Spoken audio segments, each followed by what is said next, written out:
Hello दोस्तों। आज हम इकाई 1 यूजीसी नेट में जो इकाई 1 है उसमें दिया हुआ हिंदी भाषा और उसका विकास, उसमें हिंदी का भाषिक स्वरूप पढ़ेंगे। ठीक है, चलिए। प्रत्येक भाषा का अपना ही भाषिक स्वरूप होता है। इसमें क्या दिया है, हिंदी का भाषिक स्वरूप पढ़ेंगे इसमें हम। तो इसमें बताया है कि प्रत्येक भाषा का अपना ही भाषिक स्वरूप होता है जो व्याकरणिक होता है। हिंदी हो चाहे इंग्लिश हो चाहे संस्कृत हो, हर भाषा का अपना एक व्याकरणिक होता है। भाषा के शुद्ध रूप का ज्ञान हम उसके व्याकरण का अध्ययन करने के बाद ही कर सकते हैं। किसी भी भाषा का ज्ञान हमें उसके व्याकरण का अध्ययन करने के बाद में ही पता चलता है। हिंदी भाषा के स्वरूप को समझने के लिए उसकी स्वनिम व्यवस्था, उसका वर्गीकरण, उसकी शब्द रचना, रूप, वाक्य भेद आदि का अध्ययन आवश्यक है। अब आपको ये बिल्कुल नया लगता होगा, लेकिन एग्जाम में आते हैं इनसे क्वेश्चन और हम इनको छोड़ देते हैं, और यही कारण है कि हम इनको हार्ड समझकर छोड़ देते हैं। और यही कारण है कि हम यूजीसी नेट और जीआरएफ में मात्र कुछ पॉइंटों से रह जाते हैं। इसलिए आप एक बार पढ़ेंगे तो समझ में नहीं आएगा, लेकिन आप कम से कम 1 या 2 बार पढ़ेंगे तो आपको ज़रूर समझ में आएगा। चलिए आगे देखते हैं हम हिंदी की स्वनिम व्यवस्था। मैं राम राम से समझाने की कोशिश करूँगी। किसी भाषा की मूलभूत इकाई स्वनिम कहलाती है। किसी भी भाषा की इकाई हो, वो मूलभूत इकाई क्या कहलाती है? स्वनिम कहलाती है। स्वनिम शब्द स्वन से बना है। किससे बना है? स्वन से बना है। स्वन का अर्थ होता है वाक ध्वनि। स्वन का अर्थ क्या होता है? वाक ध्वनि। भाषा विशेष में प्रयोग करने पर यह वाक ध्वनि अर्थभेदक होकर स्वनिम कहलाती है। क्या है कि भाषा विशेष में जब प्रयोग करते हैं तो जो ये वाक ध्वनि है ये अर्थभेदक होकर स्वनिम कहलाती है। स्वन या ध्वनि भाषा की लघुतम इकाई होती है। स्वन और ध्वनि, स्वन या ध्वनि, ध्वनि को ही स्वन, स्वन को ही ध्वनि। जिस प्रकार से लघुतम इकाई किसको मानते हैं? इसमें स्वन को, और स्वन और ध्वनि में कोई भी अंतर नहीं है, दोनों एक ही हैं। स्वनिम की विभिन्न वैज्ञानिकों द्वारा विभिन्न परिभाषाएं दी गई हैं। पहले देखते हैं हम डॉक्टर भोलानाथ तिवारी के अनुसार। डॉक्टर भोलानाथ तिवारी ने क्या कहा है? स्वनिम किसी भाषा की वह अर्थभेदक ध्वन्यात्मक इकाई है जो भौतिक यथार्थ न होकर मानसिक यथार्थ होती है। क्या होती है? जो भौतिक यथार्थ न होकर मानसिक यथार्थ होती है, जिसमें एक से अधिक ऐसे उपसर्ग होते हैं जो ध्वन्यात्मक दृष्टि से मिलते जुलते हैं, अर्थभेदक में असमर्थ और आपस में मुक्त वितरक होते हैं। चलिए देखिए, इतनी बड़ी कभी भी नहीं आती है, शायद वायदे भी आते, लेकिन आप इससे पकड़िए नाम को, भोला। भोला, भोला से याद कर लीजिए आप। भोला है वो, भोला है वो क्या है? मानसिक रूप से कमज़ोर होगा। ठीक है, किससे कमज़ोर होगा? मानसिक रूप से कमज़ोर होगा। ठीक है, देखिए भोलानाथ तिवारी, भोला है वो आदमी, वो मानसिक रूप से थोड़ा कमज़ोर होगा और उसे भौतिक भी कम ही नॉलेज होगा। आप ना पॉइंट टू पॉइंट पकड़िए, ऐसे मत घुसिए इसमें कि मैं इसको कन्फर्म याद कर लूँ। नहीं, आपको तो सिर्फ एग्जाम पास करना है। आप देखिए भोला, भोला से आप देखिए वो मानसिक रूप से तो कमज़ोर होगा और उसे भौतिकता का भी ज्ञान नहीं होगा, न होगा। ठीक है, चलिए फिर देखिए डॉक्टर तिलक ने क्या कहा। डॉक्टर तिलक ने क्या कहा है?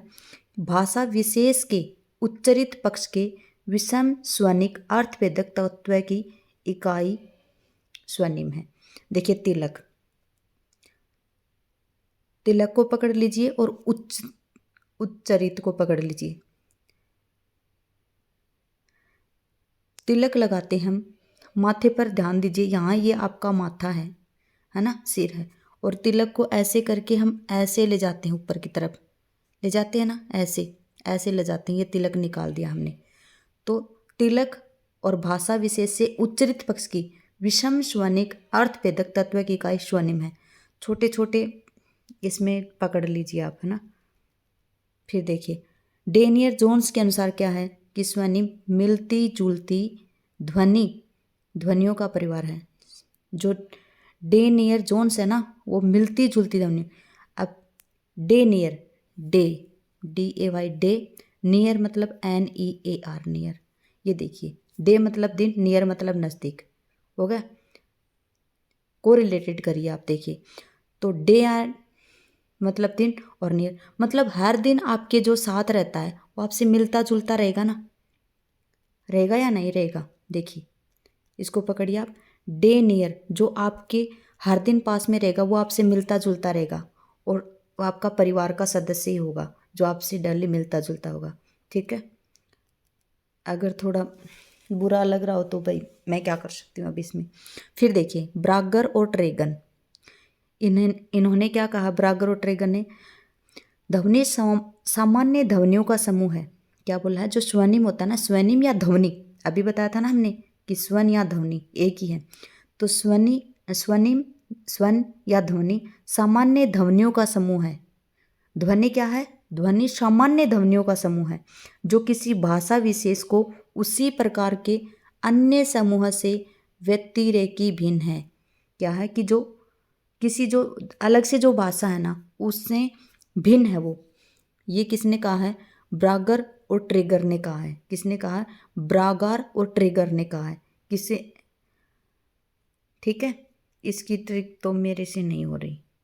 चलिए आगे देखते हैं। अब हम यहाँ से पढ़ेंगे, ठीक है, हाँ यहाँ से। फिर देखिए यहाँ पे दिया है स्वनिम व्यवस्था के प्रकार। स्वनिम व्यवस्था के प्रकार कौन कौन से होते हैं।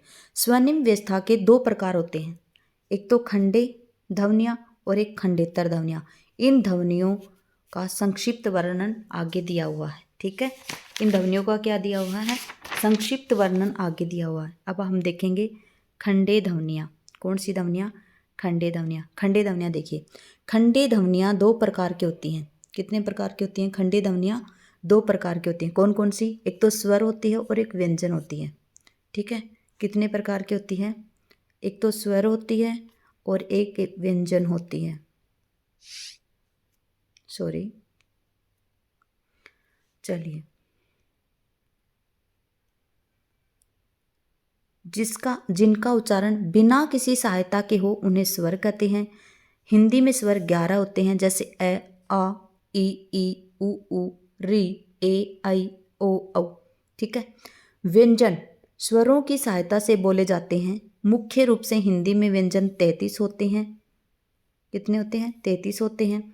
दो अतिरिक्त व्यंजन ढ और ढ, ड और ढ होते हैं, और 4 संयुक्त अक्षर होते हैं, अक्षर, त्र, ग और श्र।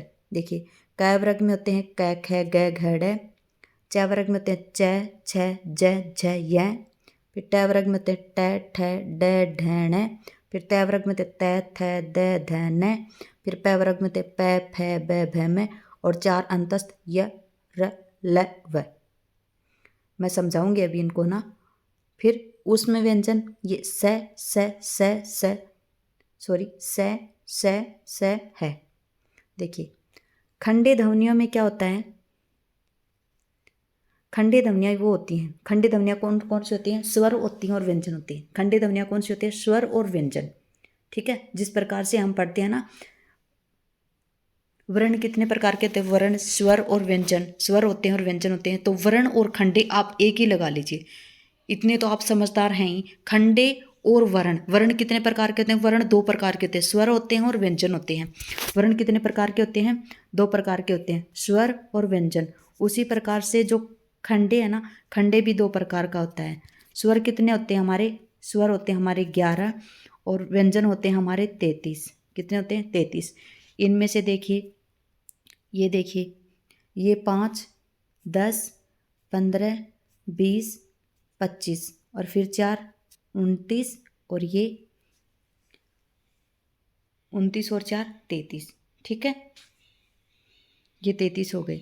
और जो इनमें बताएं, जो 2 अतिरिक्त व्यंजन ड और ढ और 4 संयुक्त व्यंजन होते हैं, अक्षर, त्र, ग, स्र। ये 33 व्यंजन है ना, ये तो ये ही हैं।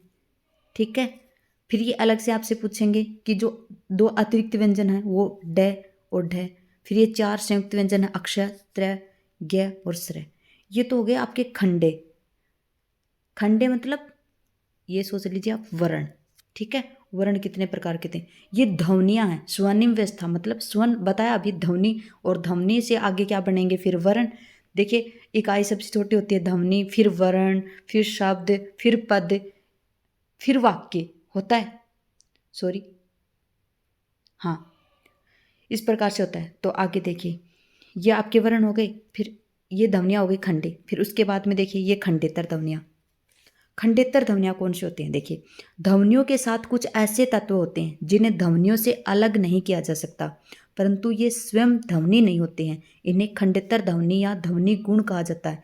ध्वनि गुण निम्नलिखित से होते हैं। देखिए जैसे क ख ग घ थे, उनमें मात्रा क ख ग घ थे वो खंडे थे, और उनके मात्रा लगाएंगे ये लगाएंगे तो ये खंडेतर ध्वनियाँ हो गई।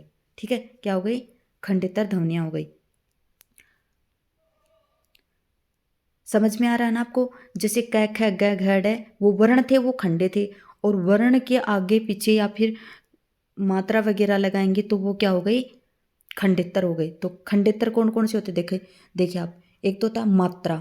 मात्रा के आधार पर कैसे होते हैं, जैसे देखिए मात्रा किसी ध्वनि के उच्चारण में लगा समय ध्वनि की मात्रा कहलाती है। आपको पता है ना कि उच्चारण में जो शब्द लगता है, जो समय लगता है वो ध्वनि की मात्रा कहलाती है। जिस प्रकार से मात्रा के आधार पर ही स्वर हर्ष और दीर्घ होते हैं ना। जैसे ए ये हर्ष है, फिर ये आ ये दीर्घ हो गया।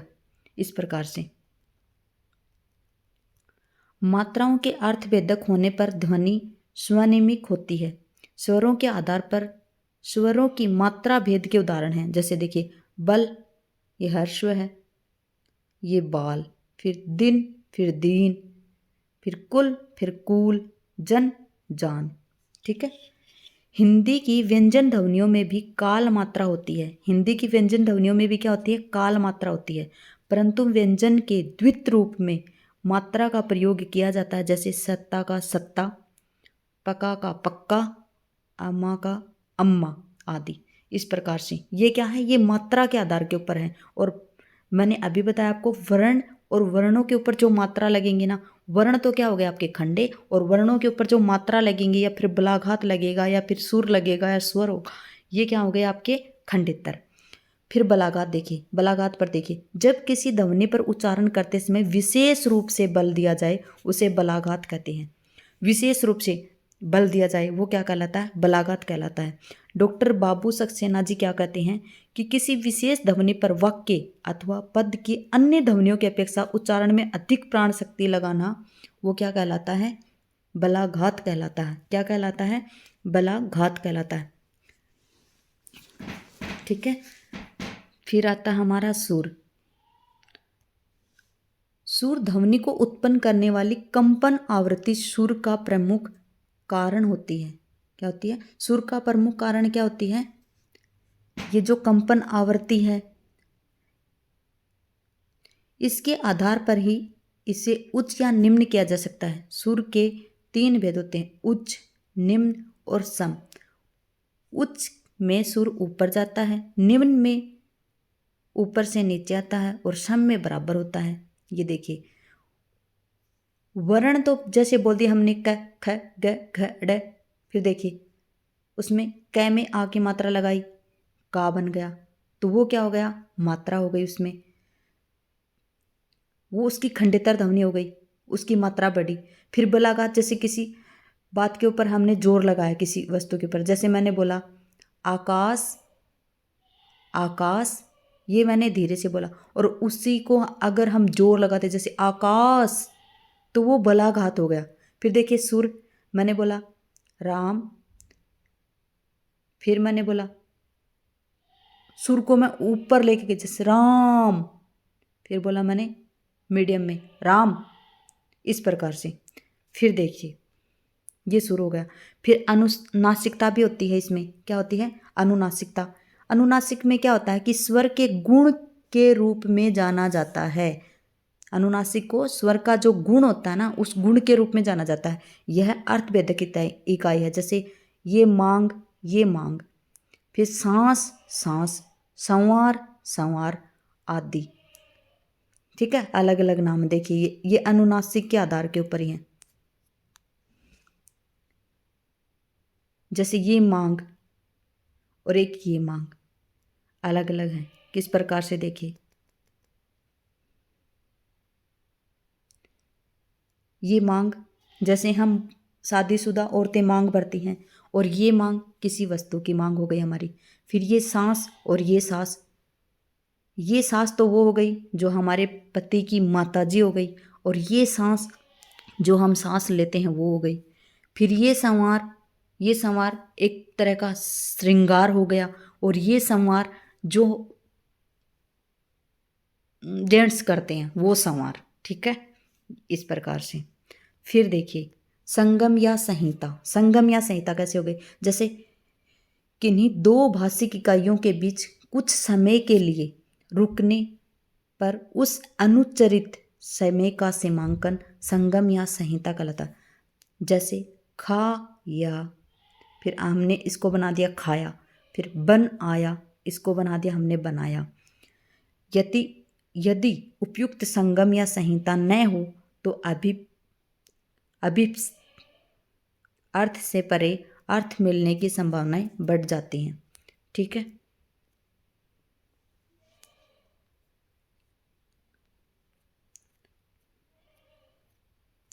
बहुत हार्ड लगता होगा शायद, लेकिन इतना हार्ड है नहीं। फिर हिंदी ध्वनियों के वर्गीकरण के आधार। हिंदी ध्वनियों के भी वर्गीकरण के आधार हैं। किस प्रकार से देखिए, हिंदी ध्वनियों में स्वर तथा व्यंजन दोनों ही आते हैं। हिंदी ध्वनियों में क्या आते हैं, स्वर भी आते हैं और व्यंजन भी आते हैं। स्वतंत्र रूप से बोले जाने वाले वर्ण स्वर कहलाते हैं, और स्वरों की सहायता से बोलने जाने वाले व्यंजन कहलाते हैं। हिंदी ध्वनियों का वर्गीकरण दो प्रकार से होता है, एक तो स्वर के आधार पर और एक व्यंजन के आधार पर। ठीक है, इसमें अलग अलग दिया स्वर और व्यंजन के आधार पे। और वो खंडे है, और खंडेतर में क्या था कि खंडे में तो ये दोनों आ गए, स्वर भी आ गए और व्यंजन भी आ गए, वर्ण। और खंडेतर में क्या आ गए, जैसे बलाघात हो गया, सुर हो गया, मात्रा हो गई, उसकी अनुनासिकता हो गई, संगम या संहिता हो गई, वो हो गई। ठीक है, फिर है स्वर का आधार। स्वर का आधार क्या है, स्वरों के वर्गीकरण निम्नलिखित आधारों पर किए जाते हैं। किस प्रकार से, जिह्वा की उत्थापित मतलब जिह्वा को ऊपर उठाना, उसके अनुसार।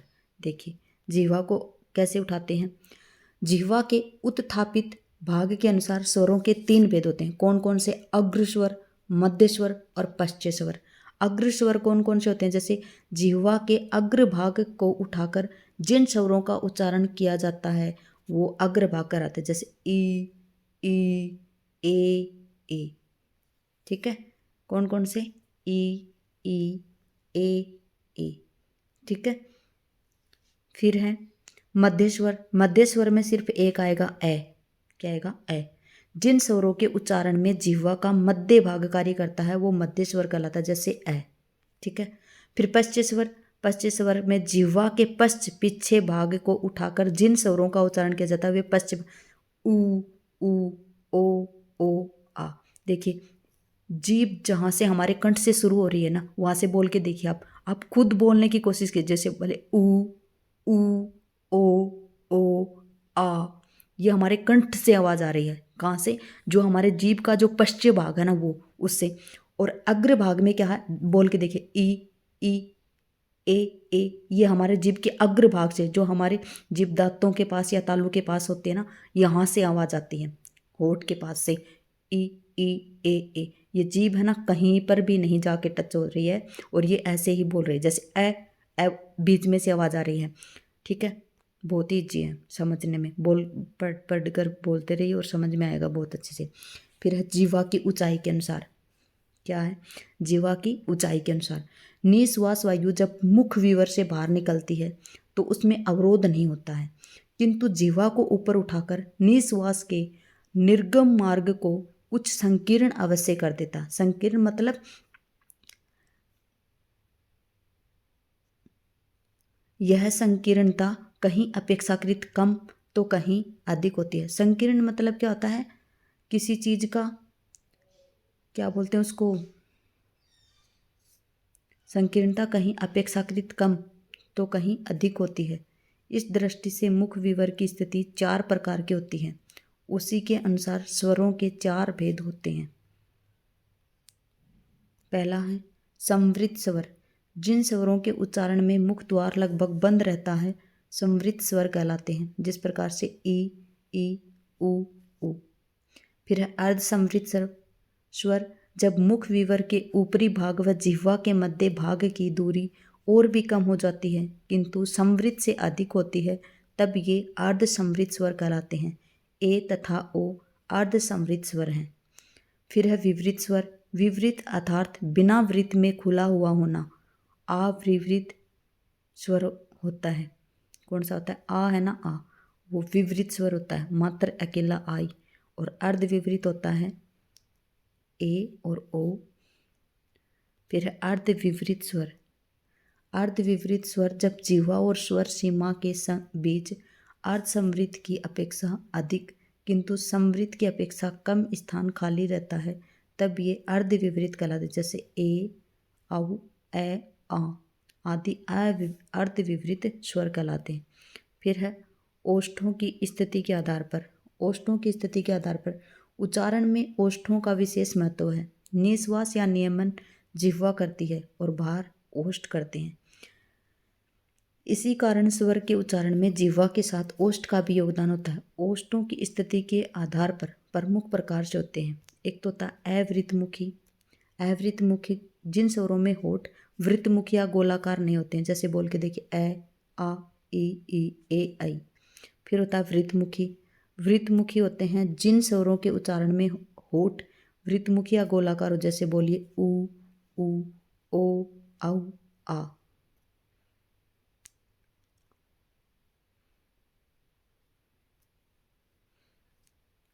फिर आता है हमारा मात्रा के आधार पर। किसके आधार पर, मात्रा के आधार पर। मात्रा के आधार पर स्वरों का वर्गीकरण 3 प्रकार से होता है। ह्रस्व स्वर, जब स्वरों का उच्चारण में कम समय लगता है तब ये ह्रस्व स्वर कहलाते हैं। अ, ई, उ, री ह्रस्व स्वर हैं। दीर्घ स्वर, जब स्वरों के उच्चारण में ह्रस्व स्वरों से दोगुना समय लगे तब ये दीर्घ कहलाते हैं, जैसे ए का बड़ा रूप आ, छोटी ई का बड़ा रूप बड़ी ई, फिर ए और आई, फिर उ का बड़ा रूप उ, फिर ओ और औ, फिर री ह्रस्व में आएगा और ये दीर्घ है। फिर है प्लुत स्वर। प्लुत स्वर में होता है जैसे प्लुत स्वर में स्वर जिनके उच्चारण में दीर्घ स्वर से भी अधिक समय लगता है वे प्लुत स्वर कहलाते हैं, जैसे प्लुत। प्लुत स्वर का प्रयोग हिंदी में न के बराबर होता है। फिर आता है हमारा स्वर तंत्रिका की स्थिति के आधार पर। स्वर तंत्रिका की स्थिति के आधार पर स्वरों को घोष और अघोष के रूप में वर्गीकृत किया जाता है। सभी स्वर घोष होते हैं किंतु अघोष स्वर अपवाद के रूप में माने जाते हैं। सभी स्वर क्या होते हैं, घोष होते हैं। ठीक है, क्वेश्चन आए तो सभी स्वर घोष होते हैं।